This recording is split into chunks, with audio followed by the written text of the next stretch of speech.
ராஜசாப் நம்ம பிரபாஸ் அவர்கள் நடித்து இப்போ பொங்கல் ட்ரீட்டா தேட்டருக்கு வந்திருக்கிற ஒரு பேன் இண்டியன் தெலுங்கு திரைப்படம். தெலுங்கு படமாகவே இருந்தாலும் இருக்கிற எல்லா லாங்குவேஜ்லையுமே டப் பண்ணி தான் இந்த படத்தை தேட்டருக்கு கொண்டு வந்திருக்காங்க. நம்ம ட்ரெய்லர் வரும்போதே சொல்லியிருந்தோம், படம் வந்து இந்த விஎஃப்எக்ஸில் தான் அடி வாங்கும் போல இருக்குது. விஎஃப்எக்ஸ் மட்டும் நல்லா பண்ணியிருந்தாங்கன்னா ஒரு ஒரு பிரம்மாண்டமான ஒரு ஹாரர் ஃபேண்டசி திரைப்படமாக இருக்கும் அப்படின்ற மாதிரி சொல்லியிருந்தோம். சொன்ன மாதிரி விஎஃப்எக்ஸில் தான் கோட்டை விட்ருக்காங்க. பல இடங்கள்ல செம்ம மாதிரி இருக்குது. விஎஃப்எக்ஸே ஃபுல்லாக முடியல, அப்படியே அந்த படத்தை தேட்டருக்கு கொண்டு வந்திருக்கானுங்க. லாஸ்ட்டாக கூட பவன் கல்யாணுடைய ஒரு படம் வந்திருந்தது, ஒரு ஹிஸ்டாரிக்கல் படம். அதுலேயும் அதே குறை தான். விஎஃப்எக்ஸ் என்னடா இது அப்படின்ற மாதிரி கிரீன் மேட்டே கண்ணுக்கு தெரியுது, அந்தளவுக்கு சூப்பராக பண்ணியிருந்தாங்க. அதே மாதிரி தான் இந்த ராஜேஷாப் திரைப்படத்துடைய விஎஃப்எக்ஸுமே இருக்குது. டேரக்டர் வேறு சும்மா இல்லாமல் வாய் விட்டாப்புல, நீங்கள் இந்த படத்தை பார்த்து டிசப்பாயின்மெண்ட் ஆனீங்கன்னா என் வீட்டாட்ட சொல்கிறேன், வீட்டாண்ட வாங்கடா அப்படின்ற மாதிரி சொல்லிட்டாப்புல. எத்தனை பேர் வீட்டாண்ட போனாங்கன்னு தெரியல.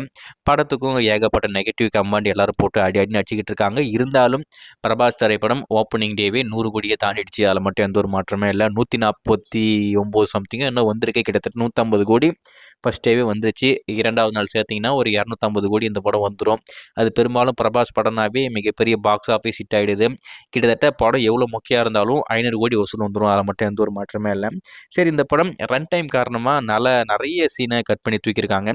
அதில் குறிப்பாக பிரபாஸ் வந்து ஒரு ஓல்டு கெட்டப்பில் ஒரு ஃபைட் சீக்வன்ஸ் இருக்கும் போல இருக்குது. அது ட்ரைலரில் பார்த்து எல்லோரும் ரொம்ப எக்ஸைட்டிங்காக காத்துக்கிட்டு இருந்தாங்க போல்.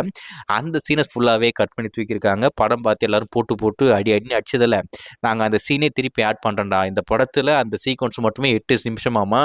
ஏற்கனவே இந்த படம் 3 நிமிஷம், 3 மணி நேரம் 8 நிமிஷம் இருக்கும். இப்போ திரும்பி இந்த 8 நிமிஷத்தை ஆட் பண்ணால் எவ்வளோ பெரிய படமாக இந்த படம் வரும்னு தெரியல. ஏன்னா ஏற்கனவே படம் பார்த்து எல்லாருமே தெரிச்சு ஓடிக்கிட்டு இருக்காங்க.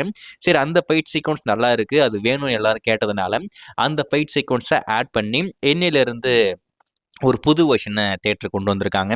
அந்த அப்சைட் டவுன், அந்த ஓல்டு கெட்டப்பில் இருக்கிற ஃபைட் சீக்வன்ஸ் நீங்கள் இன்னும் பார்க்கல, இன்னைக்கு பார்க்கணும் அப்படின்ற ஆர்வம் இருந்தால் இன்னிலேருந்து நீங்கள் தேட்டருக்கு போனீங்கன்னா அந்த புது வெர்ஷன் உங்களுக்கு தேட்டரில் காத்துக்கிட்டு இருக்கு. அதுதான்.